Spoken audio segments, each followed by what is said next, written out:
किसी भी इशारे पर 2 मिनट के लिए ब्रेक लगती है तो 4 भिखारी आपकी गाड़ी का शीशा बजाते हैं। अब बाज़ इशारों पर, टूल प्लाज़ों पर लिख के लगा दिया गया है ये पेशावर भिखारी हैं, इनको खैरात ना दें। लेकिन मेरा सवाल ये है कि उन सारे भिखारियों को एक जगह पे खड़ा करके पूछना किसने है कि तुम भीख क्यों मांग रहे हो? उनके घरों तक उनके साथ किसने जाना है? कौन आदमी है जो जाके उनसे कहेगा कि जनाब तुम क्यों खैरात के लिए खड़े हो, तुम्हारी मजबूरी क्या है? क्या रियासत की, हुकूमत की, ताजर की, मालदार की, तगड़े आदमी की ये ड्यूटी नहीं? उन तक रसाई किसने हासिल करनी है? वो बेवा जो पिछले साल दरवाजे पे ज़कात लेने आई थी वो इस साल भी आई है। वो खातून जिसे पिछले साल आटे का थैला दिया था वो इस साल भी आई है।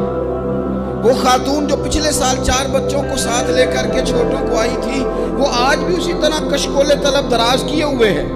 और हज़रत उमर क्या फरमाते हैं? सैयदना फारूक आज़म रज़ी अल्लाह ताला अन्हु इरशाद फरमाते हैं, इसको इमाम बहकी ने और इमाम सुयूती ने नकल किया है। हज़रत उमर फरमाया करते थे कि अगर मैं जिंदा रहा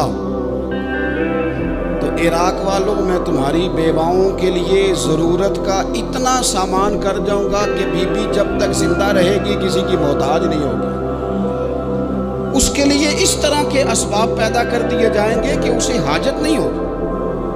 उसके लिए मुस्तकिल बुनियादों पर उसके अखराजात देख कर उसके लिए एहतमाम कर दिया जाए।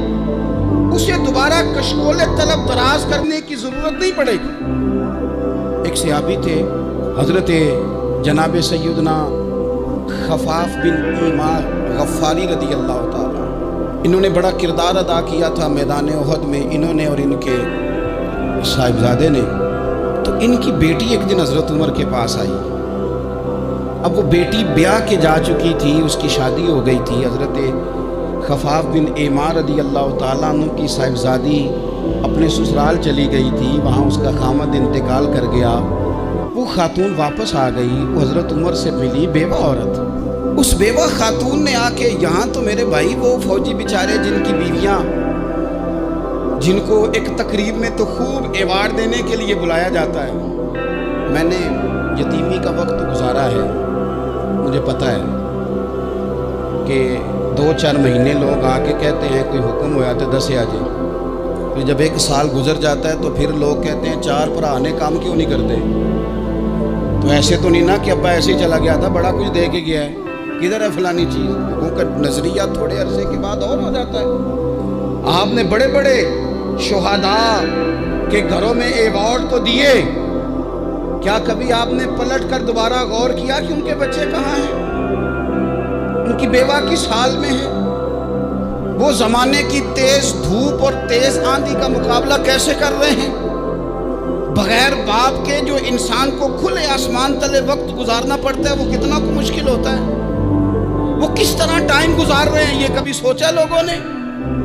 यहाँ तो निरंगी सियासत दौरान तो देखिए मंजिल उन्हें मिली है जो शरीके सफ़र न थे, जो निकले ही नहीं थे वो मंजिल तक पहुँच गए, और जिन्होंने जवानियाँ गुजार दी वो रास्ते में रह गए। हज़रत खफाफ बिन ईमा की साहिबजादी बेवा होके आ गई, बच्चे साथ थे, सरे राह जनाब उमर से मिली और मिल के कहने लगी, हुजूर मैं उस सहाबी की बेटी हूँ जिन्होंने ओहद वाले दिन अपने बेटे के साथ मिल के मुआसरा किया था। बच्चे मेरे यतीम हो गए हैं, मैं बेवा हूँ। हज़रत फारूक आज़म रज़ी अल्लाह ताला अन्हु ने फहरिस्त नहीं मांगी, खर्चे की डिटेल नहीं मांगी, तुम आना फलाने से मिलना, परसों 9 बजे आ जाना दफ्तर, ये कोई बात नहीं की। हज़रत उमर गौर से खड़े, उस बेटी की बात सुनी, छम छम सैयदना फारूक की आंखों से आंसू गिरे, दौड़ के घर गए, एक ऊंट निकाला, वहाँ से माले गनीमत का माल के भर के 2 बोरियाँ, और बोरियों में क्या था? चांदी भी थी, नकदी पैसे भी थे, कुछ ज़रूरत का सामान भी था, गल्ला भी था। 2 बोरियां भर के ऊंट पे रख के खुद लगाम उस बेटी के हाथ में थमा के का पुत्र सामान भी तेरा है, ऊंट भी तेरा है।